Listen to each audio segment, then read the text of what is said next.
Hey everyone, welcome back to Local Living. I'm Anna Christina, and I think it's safe to say that over the past couple of months, our lives have certainly looked different during this pandemic. But what does that mean for people who depend on resources if they're recovering from addiction? Joining me now to talk to us more about that particular subject is Stephen Martell. He is the clinical director for Serenity Behavioral Health. How are you doing, Stephen? I'm doing well. Thanks for having me. Thank you so much for joining us. We really appreciate it. Absolutely. It's my pleasure. I think talking about this is really important because people might be wondering, if they're in crisis and they need help, what can they do? How has this pandemic changed the way Serenity has done things?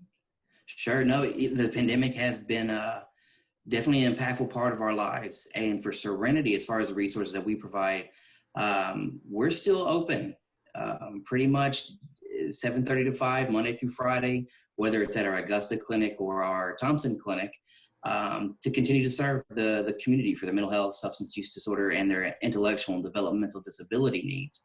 The only thing that's changed is the way it looks. We're going to do a little bit of that COVID-19 CDC guideline screener. We're going to talk to you a little bit about, kind of where you've been, how you're feeling. You may wait in your car for your appointment versus waiting in the lobby. And we may do a little bit more telehealth. We really try to embrace telehealth, whether it be through the phone or through meetings such as this.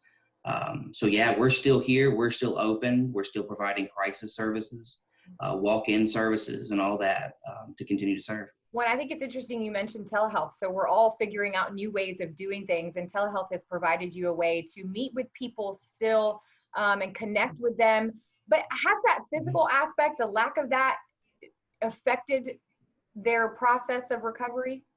I've heard a little bit of both. We're constantly trying to learn from the people we serve, from the community, and so I've gotten feedback from both sides of the coin. I've heard I find myself opening up more because of that medium, that nervousness of going to a room and being in there like that. And then I've also heard I really miss that one-on-one connection. They're being in the room, catching on, nonverbal communication and just being present. And the research will show you that telehealth is as effective.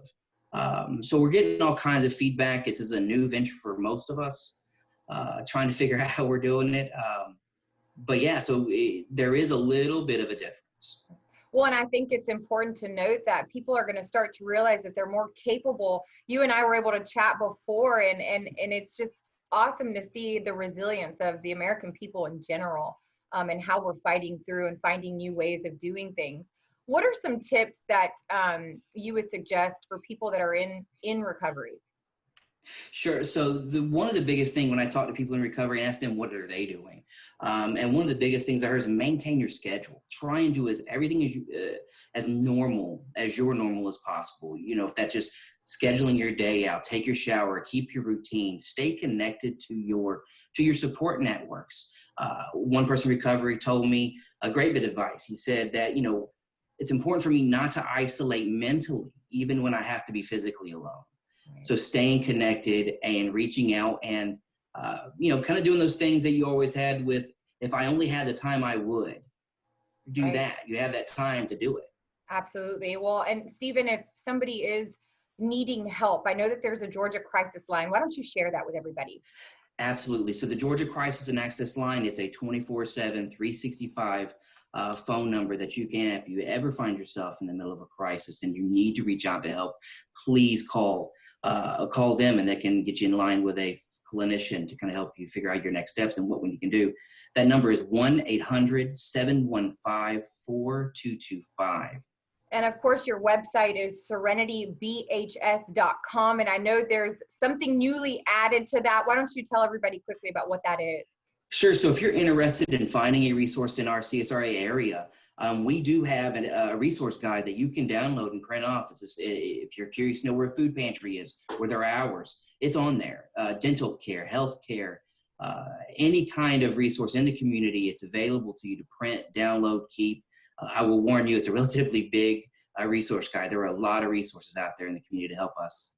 Which it doesn't hurt to have many resources, right? Right, absolutely. The more the merrier. Yeah. Stephen, thank you so much for joining us. We really appreciate it.